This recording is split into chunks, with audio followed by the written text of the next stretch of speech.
السلام علیکم۔ سٹوریز 2.0 میں خوش آمدید۔ یہ جو سٹوری آج میں آپ کو سناؤں گا اس سے ضرور سبق حاصل کرنا۔ یہ پاکستان کے شہر سیالکوٹ کا ایک سچا واقعہ ہے۔ یہ سٹوری شیئر کرنے کا مقصد آپ کے ساتھ صرف یہ ہے کہ آپ بھی ایسے اعمال کریں جس سے اللہ تعالیٰ کے معجزے ہوتے ہوں۔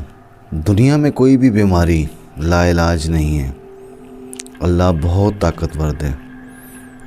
اسی طرح کی آج ایک سٹوری جو میں آپ کو سناؤں گا اس میں بھی کچھ اللہ کا معجزہ ہے۔ یہ سٹوری شروع کرنے سے پہلے میں آپ کو بتاتا چلوں، اگر آپ اسی طرح کی پراسرار اور سچی کہانیاں واقعات سننا چاہتے ہیں تو ہمارے اس چینل کو ضرور سبسکرائب کریں۔ پاکستان کے شہر سیالکوٹ کا یہ واقعہ سیالکوٹ کے ایک گاؤں کا، کرداروں کے نام چینج کر دیے گئے ہیں۔ اس میں کردار کا جو نام رکھا گیا ہے وہ رکھا گیا ہے علی۔ علی ایک معذور شخص تھا۔ سیالکوٹ کے گاؤں میں وہ زمینداری کرتا تھا اور بیساکھیوں کے سہارے وہ چلا کرتا تھا۔ تھوڑی بہت زمین بھی تھی اس کی۔ اس زمین میں ہاری کام کرتے تھے اور ڈیلی کی بنیاد پر ڈیلی شام میں اجرت لے کر روانہ ہو جایا کرتے تھے۔ علی بڑا خوش اخلاق تھا، نمازی تھا، پرہیزگار تھا، کسی برے عنصر میں نہیں شامل تھا۔ علی کی ایک عادت بہت اچھی تھی کہ شام کو جب مزدور اپنی مزدوری ختم کر دیا کرتے تھے ان کو اجرت دینے سے پہلے وہ ان کے لیے چائے بنواتا تھا، ان کو جلیبیاں پروستا تھا۔ مزدوروں کو جلیبیاں اور چائے دینے کے بعد ان کی اجرت ان کے ہاتھ میں دے کر روانہ کرتا تھا۔ علی کا یہ معمول گزشتہ چند ماہ سے تھا۔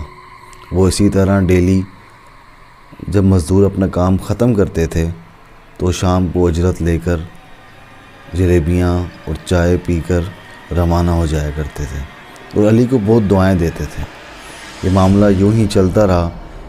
ایک روز جب مزدوروں نے چھٹی کی، چھٹی کا وقت مزدوروں کا قریب آیا تو علی کے پاس کوئی ایسا شخص نہیں موجود تھا جو بازار سے جلیبیاں لا سکے۔ علی نے یہ فیصلہ کیا کہ آج جلیبیاں میں خود لے کر آؤں گا۔ علی نے اپنی پاس رکھی ہوئی بیساکھیاں اٹھائیں اور اللہ کی ہمت سے اٹھا اور بازار روانہ ہو گیا۔ بازار روانہ ہونے کے بعد علی کافی دیر بعد جب لوٹ کر آیا تو دیکھنے والوں کی آنکھیں حیران رہ گئی۔ سب مزدور، ایسے لوگ جو اس کو بچپن سے جانتے تھے، ان کی آنکھیں حیران رہ گئے کیونکہ علی بغیر بیساکھیوں کے چلتا ہوا آ رہا ہے۔ سب نے پوچھا کیا ماجرا ہے، تمہاری بیساکھیاں کہاں گئی، تم تو ٹھیک ہو گئے علی؟ علی نے کہا خدا کی قدرت، پتہ نہیں تم میری باتوں پہ یقین کرو گے یا نہیں کرو گے، پر پھر بھی تمہیں بتاؤں گا ضرور۔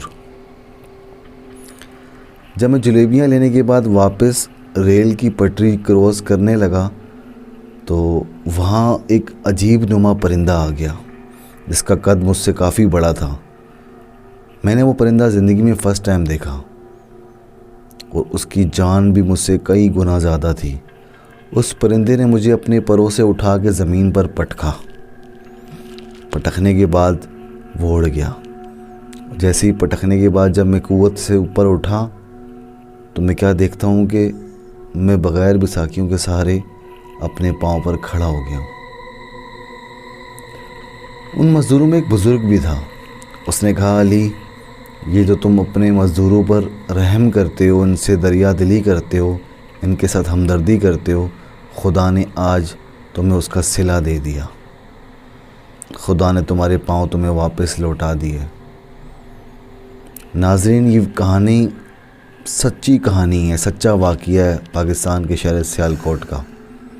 یہ بتانے کا مقصد صرف یہ تھا کہ آپ چھوٹی سے چھوٹی نیکی کو ضائع مت کیا کریں اور کسی بھی ایسی چیز کو امپاسبل مت سمجھا کریں۔ لائف میں کب کیا ہو جائے، اللہ کب کیا کر جائے، کیونکہ وہ تو اللہ ہے، اس نے کہنا ہے ہو جا اور وہ ہو جانا ہے۔ مزید اسی طرح کی پراسرار سچی کہانیاں، واقعات، اسلامک سٹوریز سننے کے لیے ہمارے اس چینل کو سبسکرائب کریں۔ اپنا بہت خیال رکھیے گا۔ اللہ حافظ۔